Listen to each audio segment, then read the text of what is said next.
Way to save the season, the throw, fire, and down! Incomplete, down at the goal line by San Diego! Tomlinson, off the left side, Tomlinson sidestep. Hello, history books. Think they have to now. Here's Sproles. Sproles inside the 10, inside the 5, and the Chargers win the game.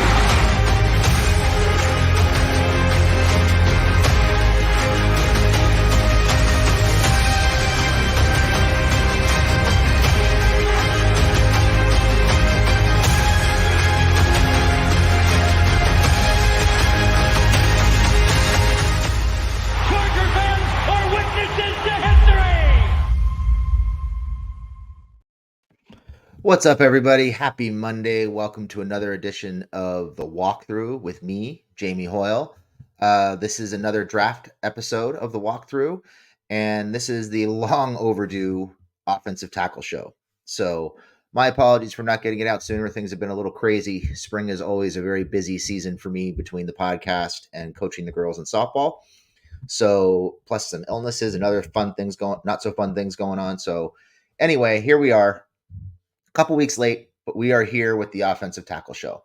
So I took some feedback from some people and I wanted to kind of dress the show up a little bit. And I did so with some visual aids so that I can help you guys keep track of who I'm talking about, what I'm talking about, and you can follow along as I go. I obviously did not watch every offensive tackle in this class. I watched 12 guys or 10 guys, in detail.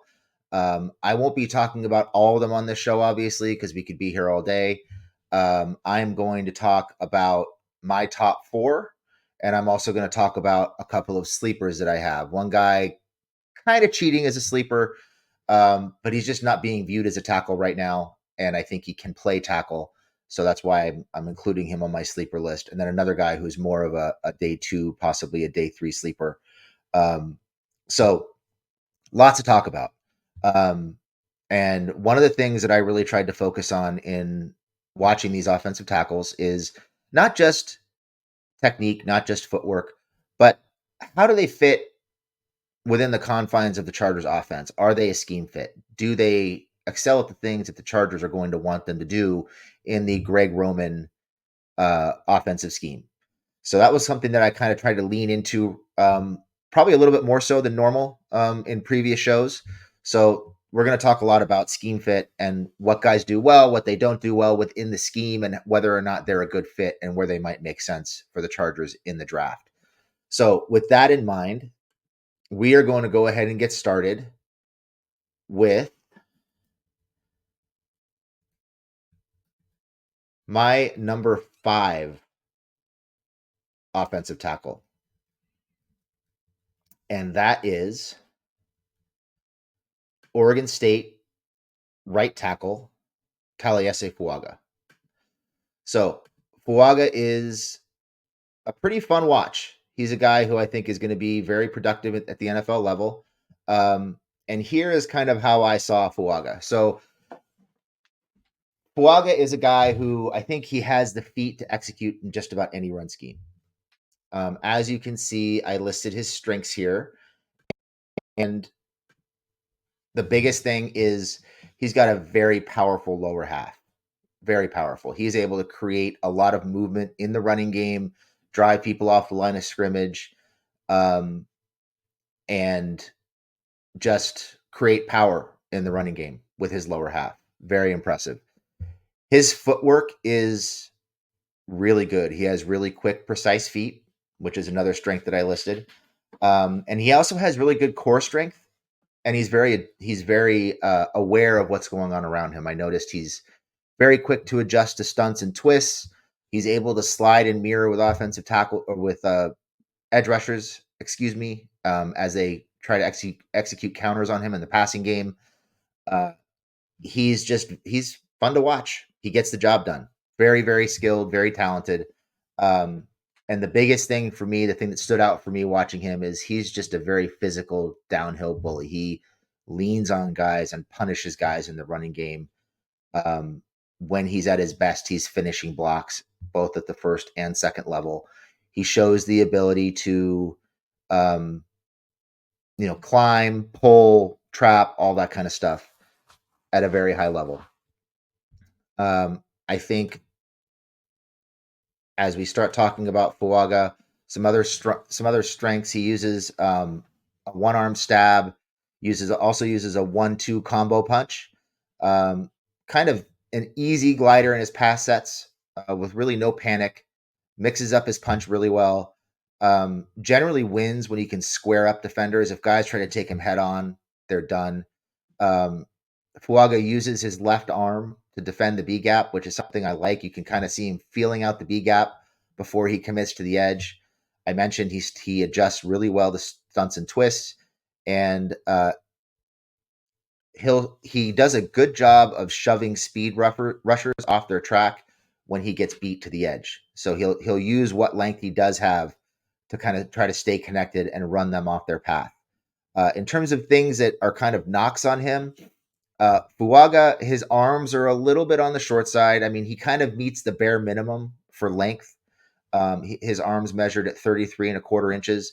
The average arm length for tackles in the league is 34 inches. So he's a little bit below that. His arms are just a tiny bit longer than Rashawn Slater's. There are guys who certainly can overcome shorter arm length better than others. So it's not a disqualifier, but it is something to keep an eye on. I think he does show some vulnerability to more nuanced edge rushers. What I notice is if guys are able to take more creative angles, vary their approach, um, and reduce their surface area for striking, meaning just give him one shoulder to punch, his hands tend to slide off, and he has a hard time adjusting to that. I think bend and twitch off the edge can be a bit of an issue for him. I think Fuaga is vulnerable to the swim, push pull, and inside spin counters.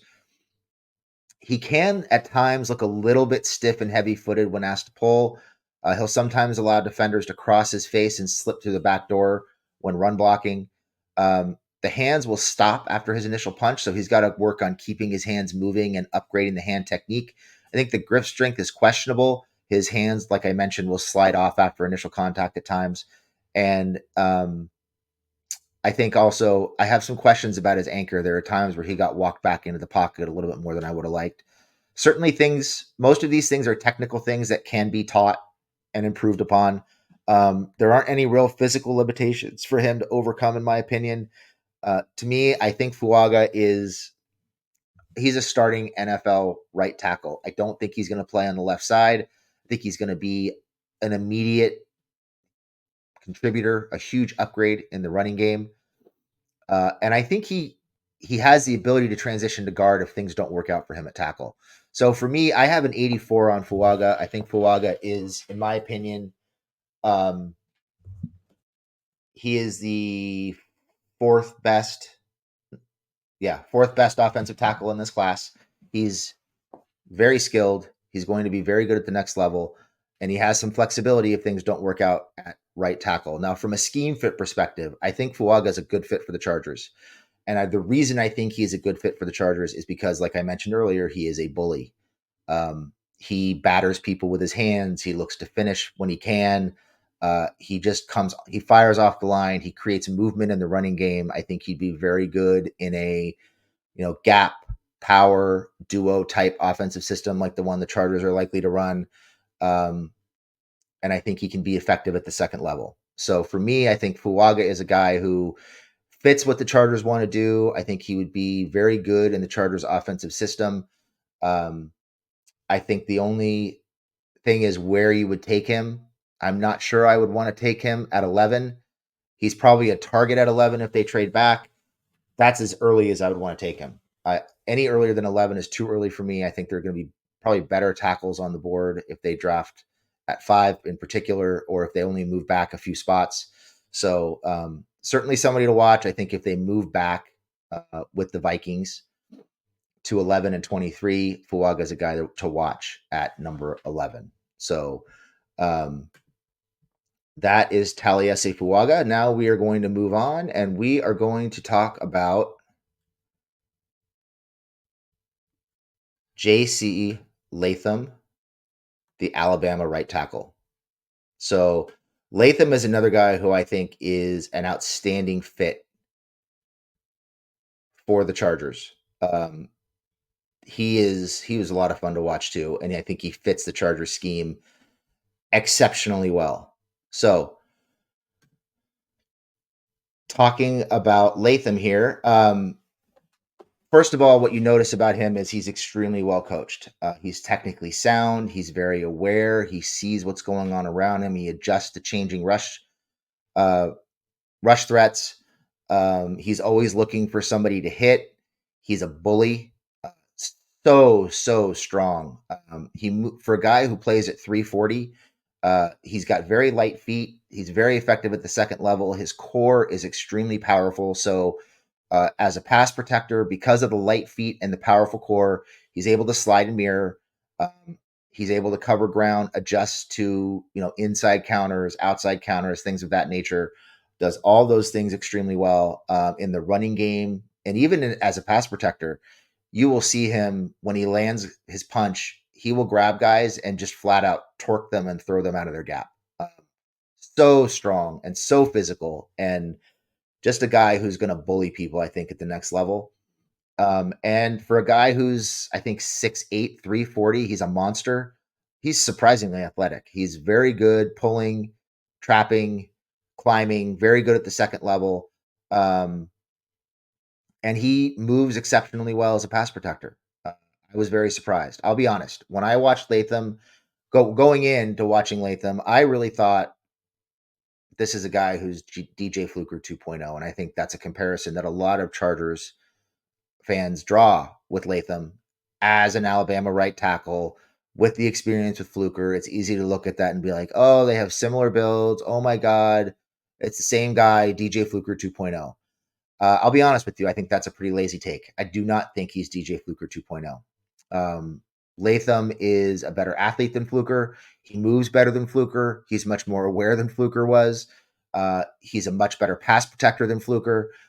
Just a much more fluid athlete and much more fun to watch. Fluker was probably never going to succeed at tackle, whereas I think Latham is a guy who probably will be playing at a Pro Bowl level before too long. Just a lot of fun to watch. So, in terms of some other strengths for Fluker, um, I mean, you got to love the combination of length, athleticism, and power. Uh, the smooth kick slide and the light feet and powerful core allow him to slide and mirror, like I mentioned. Consistently lands a powerful punch to the inside shoulder of pass rushers that jars them off their path. Plays with excellent leverage that allows him to toss grown men like children. He's very aware of his surroundings, quick to identify and adjust to changing rush threats. Uses his length to catch up when he gets beat off the snap. So usually that'll show up as people beat him around the edge. He's so long that he can just reach out and stay connected and give them a little shove and knock them off their path. And he also uses that, much like Fuaga, he uses that left arm to protect the B gap before sliding out to the edge. In my opinion, his hands, feet, and eyes work in unison. He's able to run rushers around the pocket when he gets beat. Excellent at sustaining and finishing blocks. Creates outstanding movement in the run game by creating power with his legs. Routinely looks to finish blocks by torquing and tossing his man.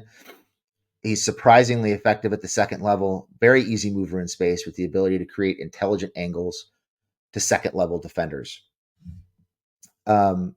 So let's talk a little bit about some of the things that I didn't like about Latham. And honestly, I kind of felt like I was nitpicking a little bit.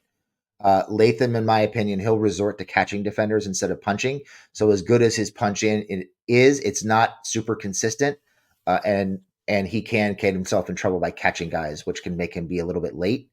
Um, Sometimes he'll struggle landing his punch against speed rushers who can dip under his hands.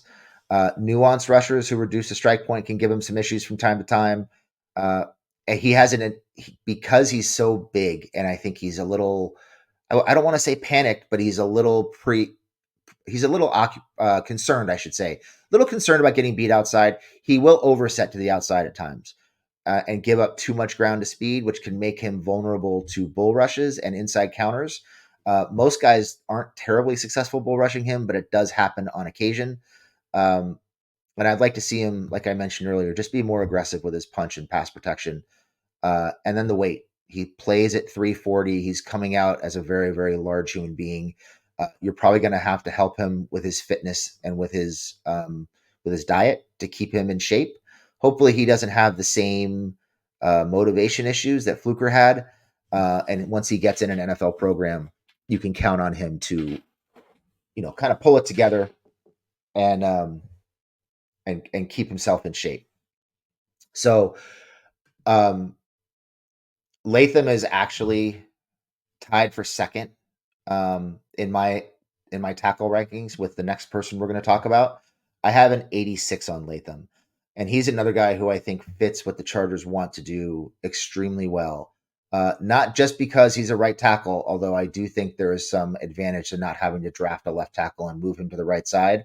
But I think Latham he's physical, he's effective at the second level, he can pull and trap, kick out. I think he's going to be highly effective in a gap duo power scheme. He's going to punish linebackers and corners at the second level. He's going to be effective in the screen game. And he's going to just wear people down with his physicality. And he's going to finish blocks. And I think those are things that this scheme is going to value, where you might take somebody who's not quite as technically sound, um, figuring you can teach them how to be technically sound because they have that kind of alpha dog mentality in the running game and even in pass protection that you can't really teach. That like they're looking to punish and finish people. There's a mean streak there that isn't necessarily there with some of the other guys, and I think that makes him a really good fit. And the Chargers might, if they move back, might feel like they can upgrade the technique enough that it's not an issue and really benefit from the mean streak. So Latham is a guy, again, if you're drawing comparisons between him and DJ Fluker, really the only comparisons you can make to them are they're both massive human beings who happen to play right tackle at Alabama. And there might be some questions about their weight coming out. But in terms of on the field, the way they play, they're very different prospects, very different players. To me, Fluker was always a guard. To me, Latham is going to excel. I mean, he's got elite length. I think his arm length is like 36 and 3/8 or something like that. His arms are really long. So, um, and that gives him the ability to lose early and catch up late, which is something not a lot of the tackles are very good at. So, Latham's a guy who I think fits the Chargers really well. I have an 86 on him. Like I said, he is tied for second on my tackle list, which brings us to the person he's tied with. And the person he is tied with is Penn State left tackle Olu Fashanu. So let's talk a little bit about Olu. I think the first thing that stands out, and this is something that kind of gets repetitive with a lot of these guys, especially the top three, is the build, the frame. All Fashanu and Latham all are extremely long. They all play with strength. They all play with great athleticism, and they've all been well coached. So those are all advantages. So what are some of the strengths of Fashanu's game? I think as you look at Fashanu, um, I mentioned the length, the strength, and the athleticism. Fashanu often makes run blocking and pass protection look effortless. He's a guy who consistently resets the line of scrimmage 2 to 4 yards into the defensive backfield in the running game. He's capable of executing any type of block in the running game. Fashanu excels at the second level, takes really intelligent angles, and rarely misses his mark at the second level.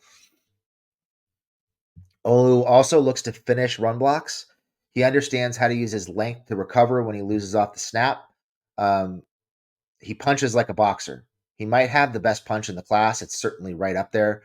Um, and Fashanu, for Fashanu, the rep is usually over when he wins with the punch and locks onto his opponent.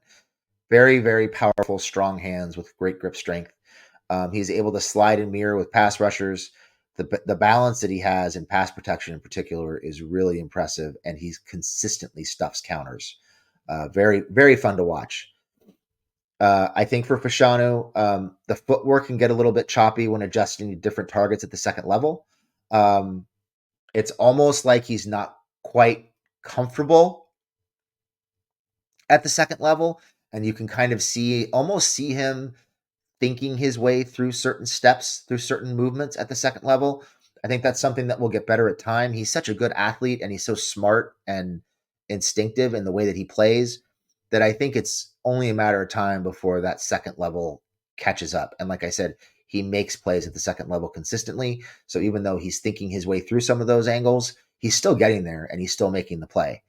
I think while Fashanu punches really well, he's a guy who needs to develop better timing and placement with his initial punch.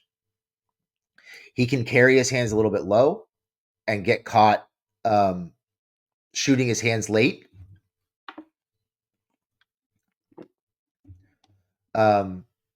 Which allows defenders to get into his chest and pass protection, which can make him vulnerable to a bull rush.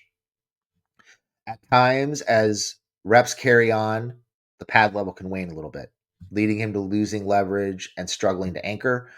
Fashanu's base can narrow a little bit in the running game, which can lead to him losing his balance. Again, something that might look troublesome on tape, but I think that's something that can be coached out of him at the next level with proper coaching. I think the one area that he most needs to improve on, and an area where I think his lack of experience kind of shows a little bit, is he has a hard time adjusting to changing rush threats in pass protection. Stunts, twists, extra rushers, blitzers, things of that nature. He can be a little bit indecisive and be a little bit slow to pick some of those things up. Again, that's a film thing. That's playing with it's a coaching thing. That's something they can fix. They can fix, I think. That can be fixed at the next level, I should say. Um, and I'd also like to see Olu sustain and finish more blocks. So I think what you see in Fashanu is kind of more so than maybe any of the other tackles in this class,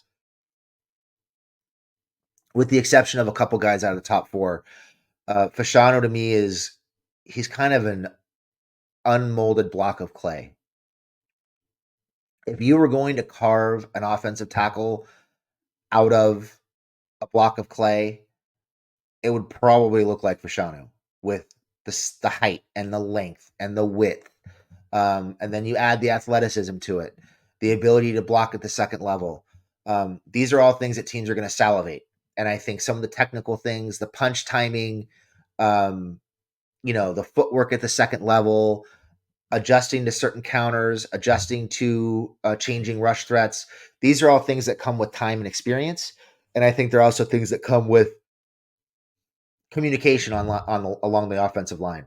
So for me, Fashanu is tied for the second best offensive tackle in this class. He's a guy who I think is going to be outstanding at the next level. And I could see him excelling on either the left side or the right side. He's probably going to wind up playing on the left side for somebody, and it's hard to argue with that. But if you were at 11 and he was sitting there, he's a guy that I would consider because I think he's going to be really good in the running game, and he's only going to ascend as a pass rusher. So my grade for Fashanu is an 86. Again, much like Latham and Fuaga, I think he's a really good fit for the Chargers because he is physical. There's a mean streak. He looks to finish blocks. Is he as technically sound as some guys in this class? No, not necessarily, but you can see the growth. You can see the development. And I think he's going to get there. He's just not there right now. So for me, Fashanu is tied for the second offensive tackle in this class with an 86. I think he is an amazing fit for the Chargers if they're drafting outside of the top 10. Not necessarily somebody I'd want to take in the top 5, but if you're drafting outside of the top 10 and you're looking for a right tackle, Olu Fashanu is a guy who I would be very happy with 10 or later. And that brings me to the number 1 tackle in this class, and that is Notre Dame offensive tackle Joe Alt. So get my visual aid up there. So Alt is getting a lot of hype in this draft class, and I think rightfully so. He is, I think, 6'9", 320, 330. He's a big dude with outstanding length. He is the most technically sound and polished tackle in this class, without a doubt. He excels with athleticism. He excels with a really strong combination of athleticism, technique, and footwork. He's just been well coached. He has a ton of reps at a very high level. He is very smooth, very fun to watch.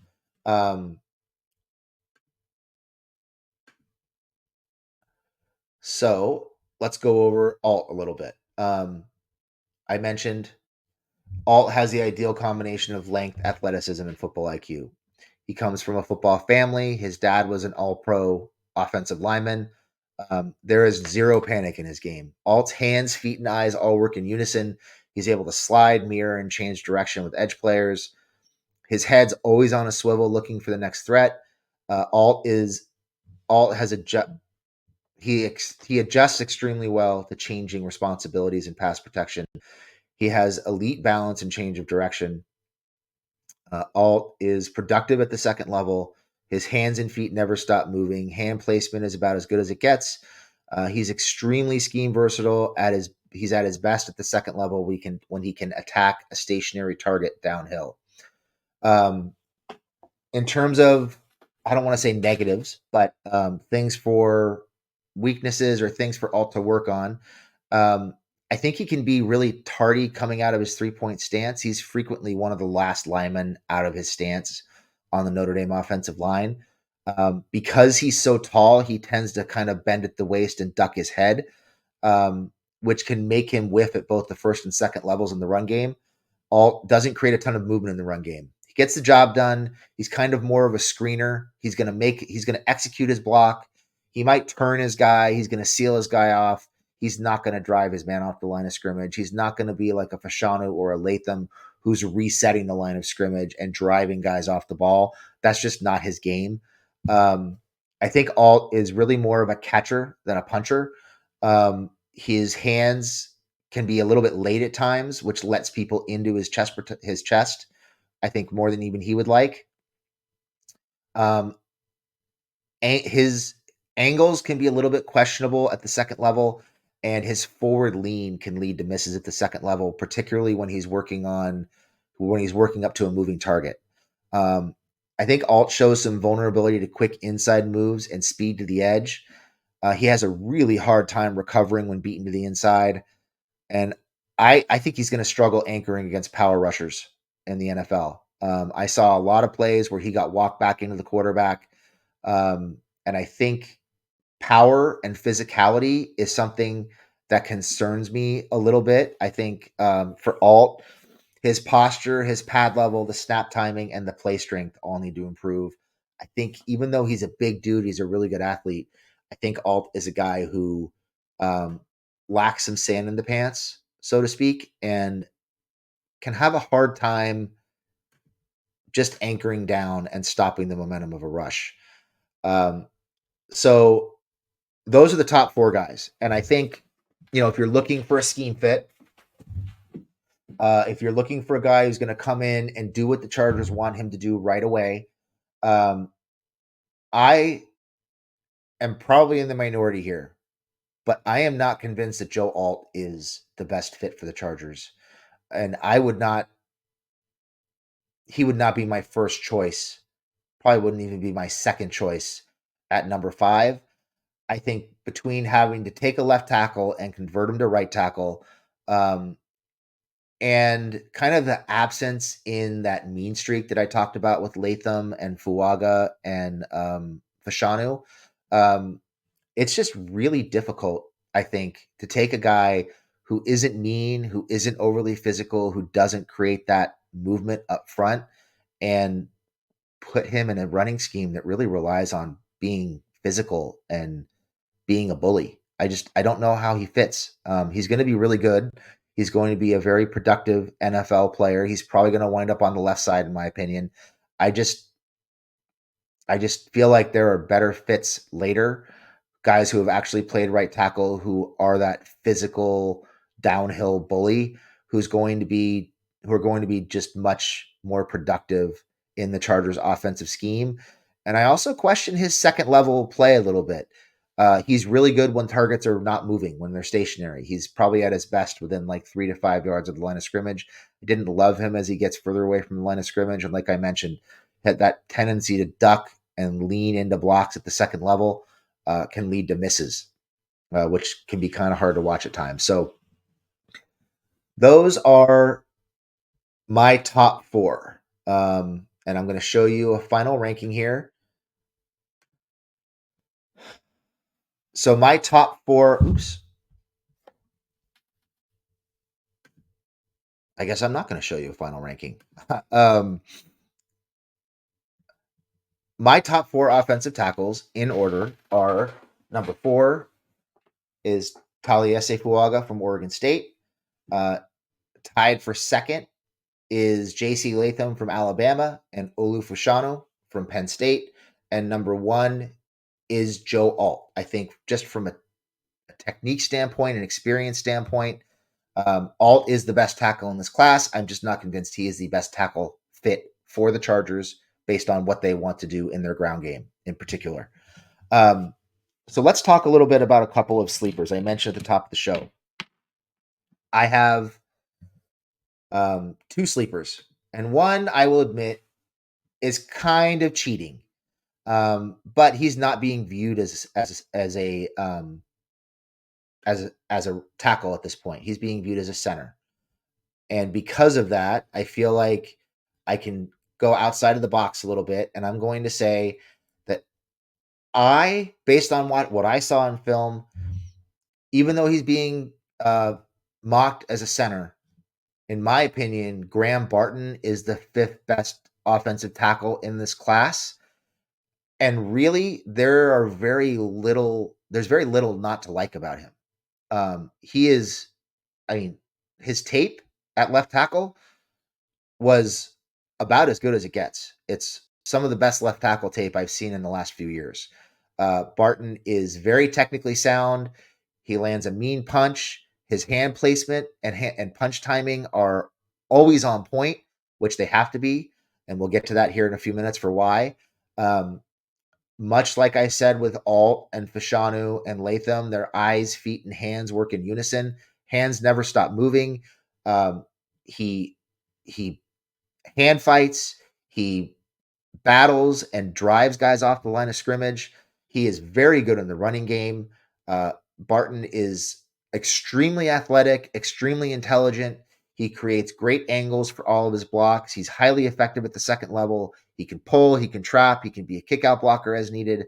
And look, if you're looking at guys who you think are maybe on the border of being an offensive tackle in this group, then I think one of the first things you need to do is watch their tape against elite edge rushers in their draft class.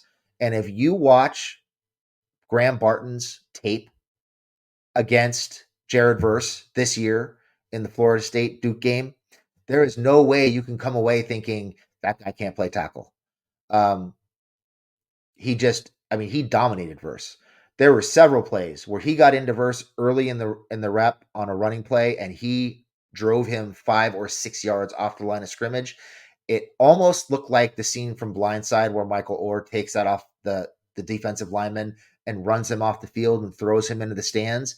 That's what Jared Verse looked like against Barton in the running game. The footwork is so clean. He plays with strength. He plays with intelligence. He plays with technique, and he's a great athlete.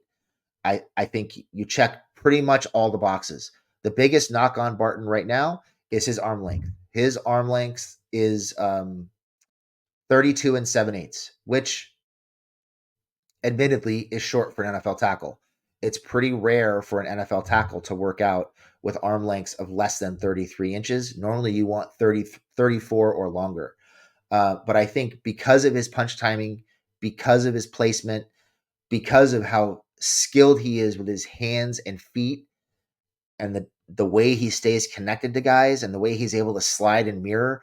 I think personally, I think Barton's going to be able to play tackle at the next level. Will he get that shot? I don't know. But if you're taking him in the mid to late first round, I would try him at right tackle because I think he can do it. You're talking about a guy whose arms are only an eighth of an inch shorter than Rashawn Slater. And for me, watching Barton, I had flashbacks of watching Slater because he always wins with his hands. He wins first with his hands and he wins late with his feet. And that's the same thing with Rashawn Slater. So I would consider Barton anywhere from the middle to the end of the first round, and I would try him at right tackle. And if it doesn't work, then I would move him inside. But he's so good at tackle that I would want to give him a shot there. I really believe he could succeed there.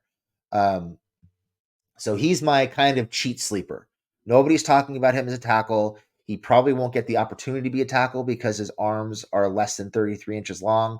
But man, he is so good and so fun to watch. I really think he could be a tackle if you give him a chance at the next level.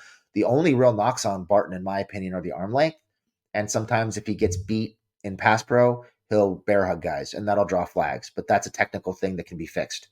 But in terms of just the awareness and the execution of pretty much any kind of block up and down the line of scrimmage and the athleticism, it's hard not to be excited about Barton.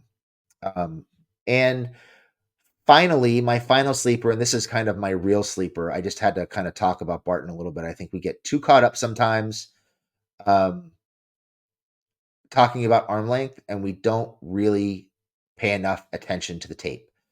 So, my sleeper, my legitimate sleeper, is going to be BYU offensive tackle, and I'm going to butcher this name, and I apologize to him in advance, but that's kind of my thing, butchering names, and I've accepted it, so it's okay. His name is Kieran Amegadaji. Amegadaji, I think. I know I butchered that, and I'm sorry, Kieran, but it is what it is. Kieran is a guy who played, I think, either 2 or 3 years at Yale before transferring to BYU. He is a right tackle. He is extremely athletic. He's another guy with 35 plus inch arm length, which really helps him man the B gap and the edge. It helps him to catch up and recover when he gets beat around the outside. Kieran is an outstanding athlete. He's got very light feet. And he's a guy who also is very good at the second level and is kind of a bully in the running game. So things that I like. I think Kieran, the big question for him is level of competition. A couple of years at Yale, not the best competition in the Ivy League. And then even at BYU, just for 1 year, he really hasn't faced like elite level pass rushers. I think the punch, while it's really good, the timing and hand placement can be a little spotty. He can be a little bit high and outside, and the hands can slip off at times. Um, and I think there's just going to be, a growing period, a growth period, a learning period for him that he's going to have to go through. But Kieran to me is a guy who I think has all the physical tools, the the height, the width, the length, the athleticism, the punch, the physical kind of alpha dog mentality in the running game. I think he has all the traits that you look for, and you just hope that you can iron out some of the technical deficiencies, um, and maybe have him ready to play in year two.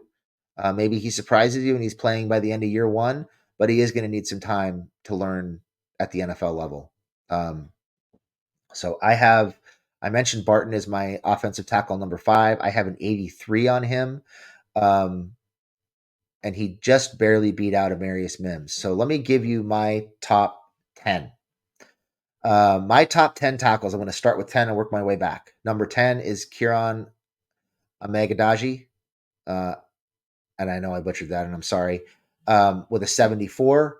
He's actually tied with number 9 with Jordan Morgan from Arizona with a 74. Next for me is Oklahoma offensive tackle Tyler Guyton with a 76, followed by Washington left tackle Troy Fatanu with a 78. Um, he is followed by Amarius Mims at 6 with an 81. Graham Barton is number 5 with an 83. Taliese Fuaga is number 4 with an 84. JC Latham and Olu Fashanu are tied at second with an 86. And Joe Alt is number 1 with an 87. And I think if I'm looking for the best fit for the Chargers at offensive tackle, and it's a pick that I feel like I have to make in the first round, which I'm not sure it is based on the way the Ravens have historically drafted their offensive linemen. Um, but if that's something that I feel like we absolutely have to do in the first round, then I'm looking for someone like JC Latham or Taliese Fuaga at 10 or after. If I feel like I can wait, I might be waiting for 23 or 37. Um, so those are my offensive tackles. I hope you guys enjoyed the show. Sorry I didn't cover all of the guys. I didn't discuss all the guys that I covered, but if you have any questions on specific guys, you can feel free to text me or not text me. You can feel free to private message me or hit me up on Twitter or in the Discord. Thank you for the support. We really appreciate it. As always, please like, follow, and subscribe on YouTube. You can find me at lightning_round on X or Twitter. And everybody have a great day. Thank you very much.